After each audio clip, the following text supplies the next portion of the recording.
For more on this, we're delighted to be joined over the telephone by our tourism expert, Ms. Amira Ashraf. A very good afternoon to you, Ms. Amira. Good afternoon. How are you doing? Thank you very much for joining us, Amira, this afternoon. Now, let's first talk about the recent development between Egypt and Jordan, which are considering creating a joint tourism product, which is about programs or comprises of programs that will combine traveling destinations and experiences in both countries into a single trip or a single package. How do you see this agreement, Ms. Amira? Yes, actually, we're working for now for the statistics that we have on the grabbing or attracting the tourists from all over the world. That's why they came mainly just to see what's happening in the gym or the Grand Egyptian Museum. And for now, we do have, by the way, two celebrations, Muslim celebrations, Nativity of Prophet Muhammad, peace be upon him, and on 19th of August, which is the feast in Christianity. So that's why we have in Old Cairo, for example, so many Christians or so many visitors actually for the church there to see what will be happening in the mosque there.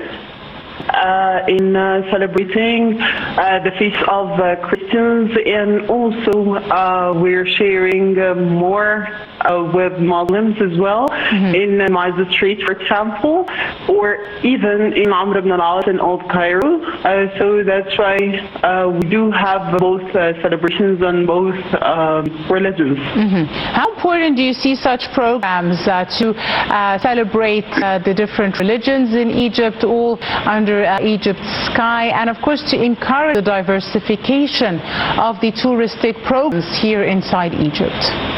Actually, we have here more than 5 civilizations, or 5 stages for civilization. The Pharaonic era, then the Greco-Roman era, then Byzantine era, which is Christianity, and then the Muslim era. So that's why we do have all the civilizations. That's why Egypt is a mother of civilizations and not just a mother of the world. So that's why we do have the programs for celebrating all of the religions, or even to reflect all the religions, or to explain the concepts or the beliefs of each stage of them or each civilization of them to the tourists. So that's why we get them excited or even interested in what Egypt has. Right. Dr. Amira, also the city of St. Catherine in South Sinai has recently welcomed a large number of tourists and visitors from various nationalities. How do you see this as a main touristic attraction now in Egypt? Yeah, actually in Sinai we have here St. Catherine, and also in Nuweiba we have so many beaches in Sinai, not just St. Catherine. However, here we have a celebration for 19th of August for Christmas. So that's why we say happy feast for you, and also for all Christians. So they're coming to see how we do celebrate even in Orthodox or Catholic, as we have different rituals than Europe here in Egypt. So that's why they're coming to enjoy or share cultures from Europe to here in Egypt. So and also they celebrating on Sinai as a whole, even it's a beach or St. Ruth or St. June's or even the desert. So we have all activities in Sinai, not just St. Catherine.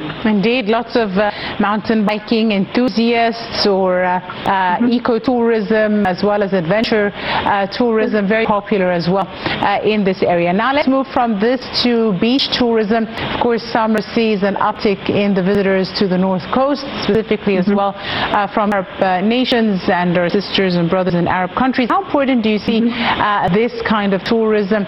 Beach tourism is very popular. In summer we have the north coast, in winter the Red Sea. How important is this kind of tourism for Egypt? Exactly. We have seasons for different types or kinds of tourism. So we have, for example, winter. This is for touristic sites like the pyramid or the dome or citadel or any touristic site. In summer, we focus mainly on the ecotourism, especially the beaches and the deserts. That's why we do have different types.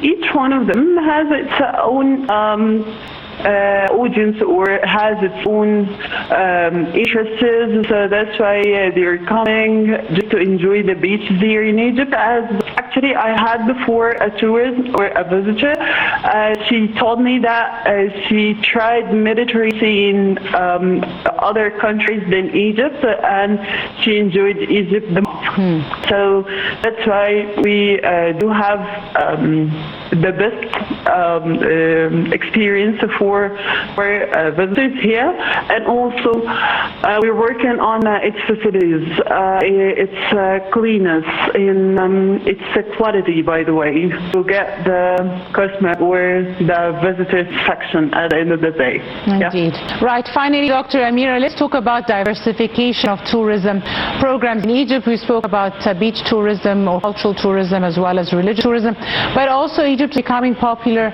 with different kinds of tourism like conference tourism, for example, eco-tourism, health tourism, sports functions. How important do you see this diversification? How does it attract people from different countries, from different statuses as well, from all around the world? The way the marketing is playing a very big role in such attraction, to attract them, even social media or even you on the TV. So that's why they're grabbing, and also customer experience or the guest experience. Yes. So once I had one had a very good experience, so he or she will share it with their families, their friends in their homeland. So that's why they're coming again. So that's why we guarantee their satisfaction at the first, or actually our main target is their satisfaction, and then they will market to us. And by the way, we took so many videos to them.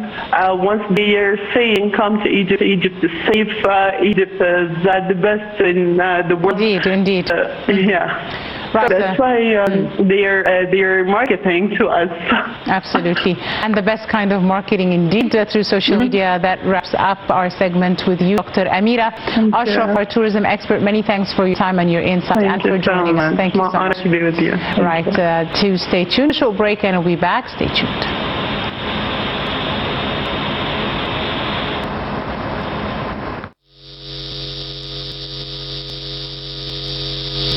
And of course, we had very important discussion with our guest regarding the developments in the tourism sector in Egypt. And still with continued news, we move to the heart of Egypt's rich cultural tapestry, lying an instrument that has echoed through the ages, carrying with it tales of ancient traditions and profound emotions. The Rababa, a rustic yet soul-stirring musical instrument, has woven its melodies into the very fabric of Egyptian heritage. Let's take a look.